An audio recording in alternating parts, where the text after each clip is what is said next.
ശരി ചേച്ചി.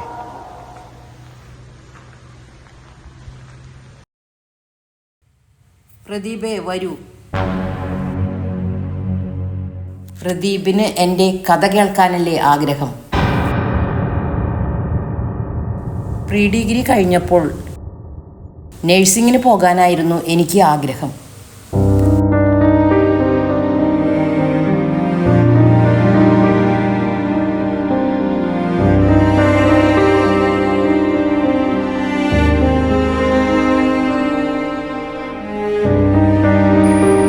അമ്മച്ചി, എന്താ മോളെ? അപ്പച്ചനെ കാണുന്നില്ലല്ലോ. 3 മണിക്കാണ് ട്രെയിൻ. മോള് പേടിക്കണ്ട. വീട് പണയം വെച്ച് ആ ബ്രോക്കർ കുട്ടപ്പനെയും കുട്ടി അപ്പച്ചൻ 1 മണിക്ക് മുമ്പ് എത്തും. മോള് എല്ലാ സാധനങ്ങളും എടുത്തിട്ടില്ലേ? എടുത്തു അമ്മച്ചി. അപ്പച്ചനെന്താ വൈകിയേ? ഓ, ഒന്നും പറയണ്ട മോളെ. ബാങ്കിൽ ഭയങ്കര തിരക്കായിരുന്നു. വാ, ഇനി സമയം കളയണ്ട. കുട്ടപ്പേട്ട വാ.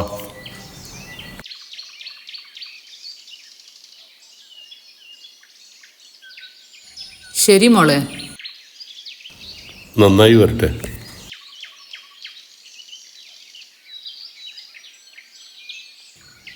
വാ കുട്ടപ്പേട്ട.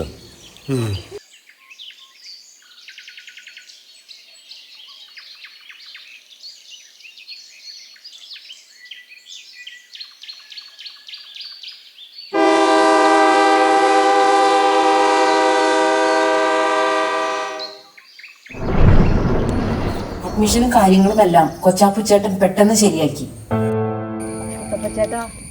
കോളേജിന്റെ അഡ്മിഷന്റെ കാര്യങ്ങളെല്ലാം കഴിഞ്ഞല്ലോ അല്ലേ? കോളേജിന്റെ അഡ്മിഷൻ കാര്യങ്ങളെല്ലാം കഴിഞ്ഞു. ഇനി നമ്മൾ ഹോസ്റ്റലിലേക്കാണ്. ഹോസ്റ്റൽ കുറച്ച് ഉള്ളിലാണ്. ഹോസ്റ്റലിന്റെ മുതലാളി മലയാളിയാണ്. ജോലിക്കാരും മലയാളികളാണ്. പൈസ കുറയാൻ വേണ്ടിയിട്ടാണ് നമ്മൾ ഉള്ളിലെ ഹോസ്റ്റൽ നോക്കിയത്. കുട്ടപ്പൻചേട്ടൻ ഉണ്ടായത് ഞങ്ങളുടെ ഭാഗ്യം. എനിക്കാണെങ്കിൽ ഭാഷയും അറിയില്ല. ഇതാണ് നമ്മുടെ ഹോസ്റ്റല്.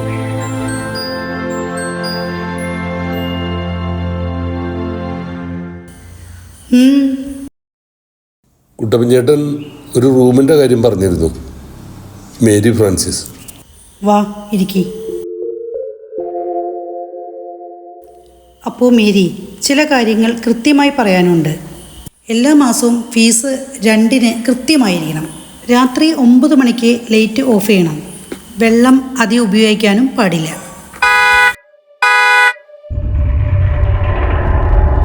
മുതലാളി.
പിന്നെ ഒരു തരികിട പരിപാടിയും ഇവിടെ നടക്കില്ല.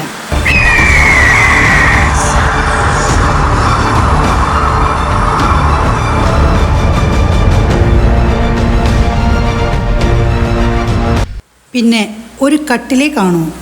കൂടെ റൂമിലെ റൂംമേറ്റായിട്ട് ഒരു പെൺകുട്ടി കൂടെ കാണും. അതാണ് റൂം.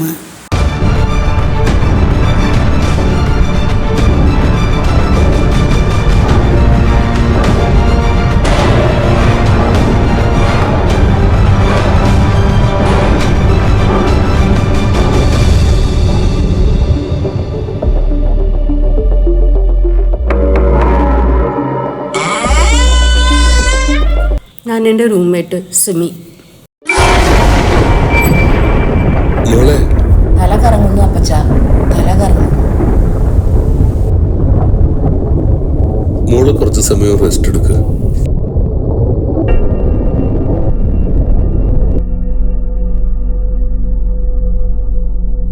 പതുക്കെ പോ മോളെ.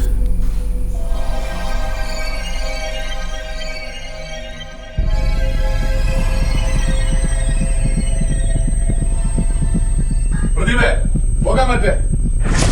നിനക്ക് മേരിയമ്മയുടെ കഥ മുഴുവൻ കേൾക്കണ്ടേ? വേണ്ട. വേണം. നീ ആ കഥ മുഴുവൻ കേൾക്കണം. എന്നാലല്ലേ നിനക്ക് അതൊക്കെ വിറ്റ് കാശാക്കാൻ പറ്റൂ. മേരി മോളെ ബാംഗ്ലൂർ കോളേജിലാക്കിയിട്ട് 1.5 മാസം കഴിഞ്ഞു കാണും. മോള് പോയിട്ട് 1.5 മാസം ആയല്ലോ ചേട്ടാ. ഈ നഴ്സിംഗ് പഠിപ്പിക്കാൻ ഒരുപാട് പൈസ വേണ്ടേ? ആ വേണം. 5-6 ലക്ഷം രൂപ വേണം.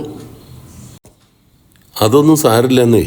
അവള് പഠിച്ച് ഒരു ജോലിയൊക്കെ ആയി കഴിയുമ്പോൾ നമ്മുടെ കടമൊക്കെ വീട്ടി നമുക്ക് നല്ലൊരു വീടൊക്കെ വയ്ക്കാൻ കഴിയും. ഒന്ന് വിളിച്ചു നോക്ക്.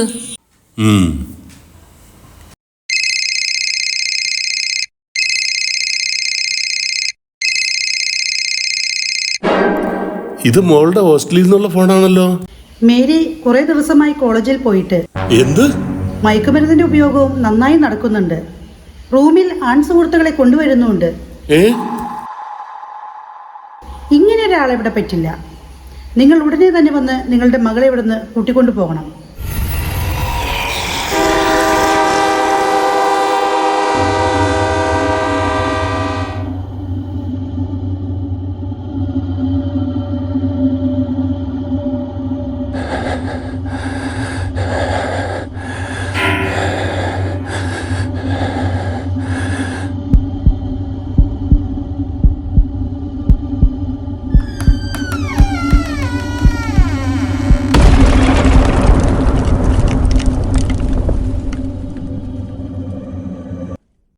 ഒരു തുണിയെങ്കിലും എന്റെ മകൾക്ക് കൊടുത്തുകൂടായിരുന്നോ?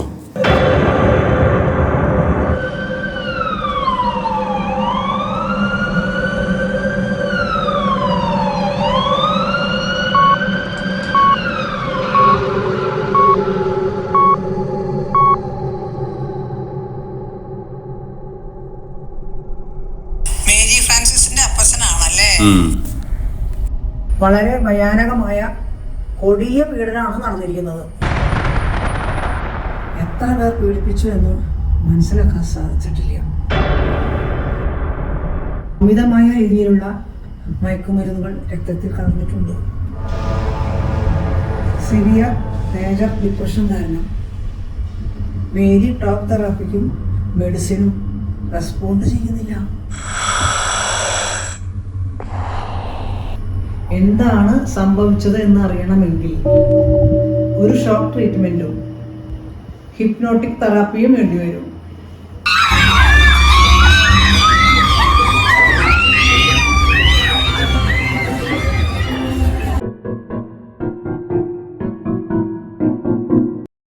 അപ്പച്ച, ഇതെൻ്റെ ഒരു പരിശ്രമമാണ്. ദൈവത്തോട് പ്രാർത്ഥിക്കുക. ശരി doctor.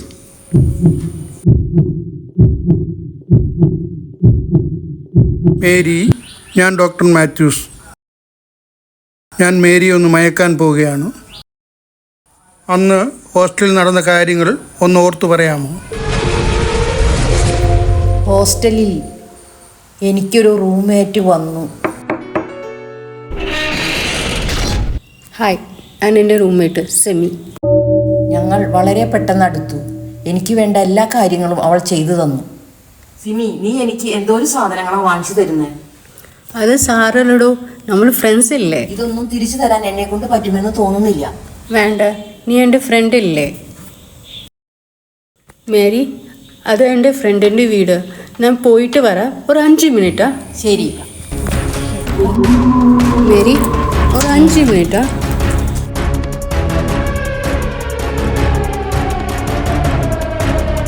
Five minutes. 5 minutes. 5 minutes.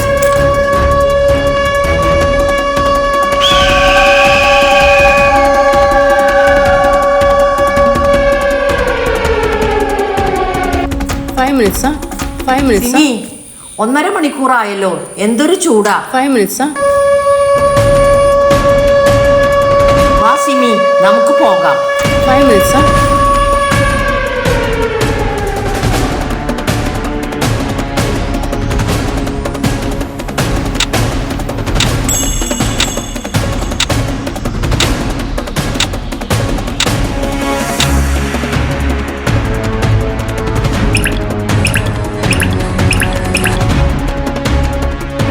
Mary വാ, ഇവിടെ ഇരിക്കി. ഒരു 10 മിനിറ്റ് ഇവിടെ വാ. വാ, ഇവിടെ ഇരിക്കി.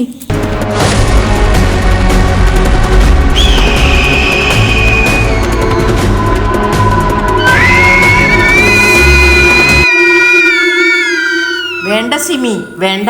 പുറത്ത് നല്ല ചൂടല്ലേ, കുടിച്ചോ, കുഴപ്പമില്ല, കുടിച്ചോ. ഇത് നാരങ്ങ വെള്ളല്ലേ, കുടിക്കി. വേണ്ട സിമി. കുഴപ്പമില്ല, കുടിച്ചോ.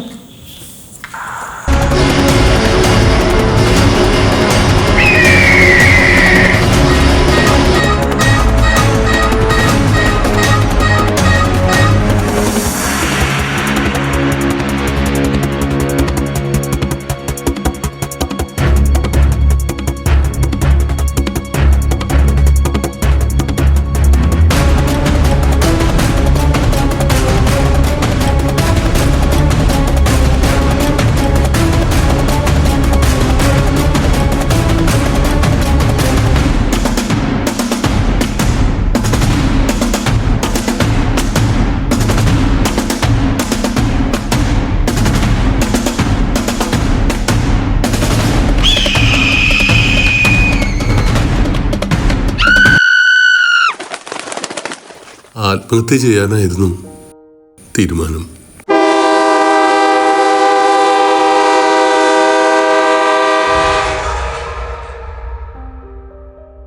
എനിക്ക് ഈ ജീവിതം വേണ്ട അപ്പച്ച.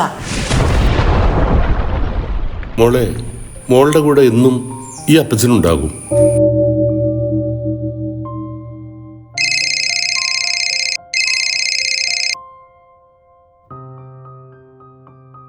ഏ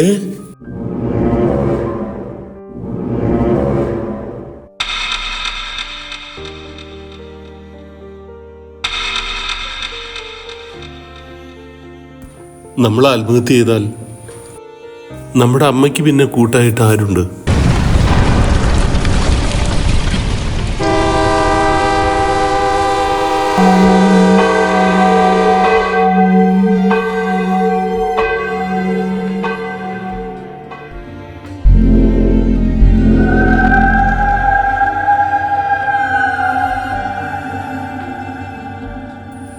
എൻ്റെ ഈ അപ്പച്ചനില്ലായിരുന്നെങ്കിൽ 25 വർഷം മുമ്പ് ഞാൻ മരിച്ച് മണ്ണായേനെ. എൻ്റെ എല്ലാം ഈ അപ്പച്ചനാ. നമ്മുടെ പെൺകുട്ടികൾ കേരളത്തിൽ തന്നെ പഠിക്കണം. എന്നെ പോലെ ഒരു ശപിക്കപ്പെട്ട ജീവിതം ഇനി ആർക്കും ഉണ്ടാകരുത്. ഇല്ലാത്തവരും പഠിക്കട്ടെ. അതിനുള്ള ഒരു എളിയ ശ്രമം. അതിനു വേണ്ടി മാത്രമാണ് എൻ്റെ ഈ എളിയ ജീവിതം.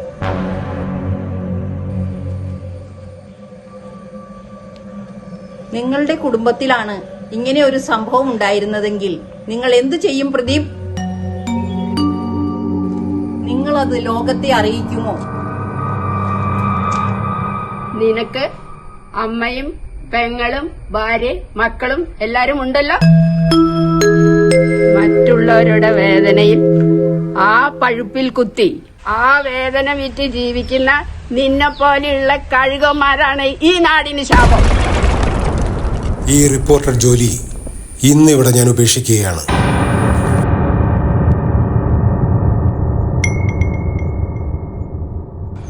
ഇറങ്ങി പോടാ പുറത്ത്.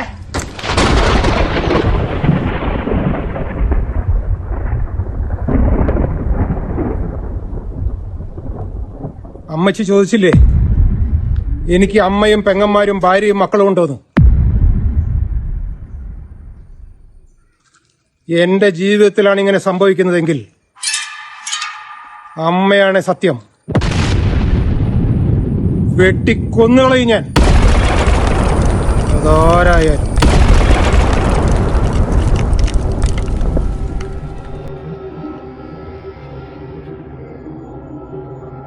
ഇതൊരു കഥയല്ല, നമ്മുടെ കൂടെ നമ്മുടെ മണ്ണിൽ ജീവിച്ചിരിക്കുന്ന ഒരു പാവം പെൺകുട്ടിയുടെ ജീവിതത്തിലെ രക്തത്തിൻ്റെ കഥയാണ്.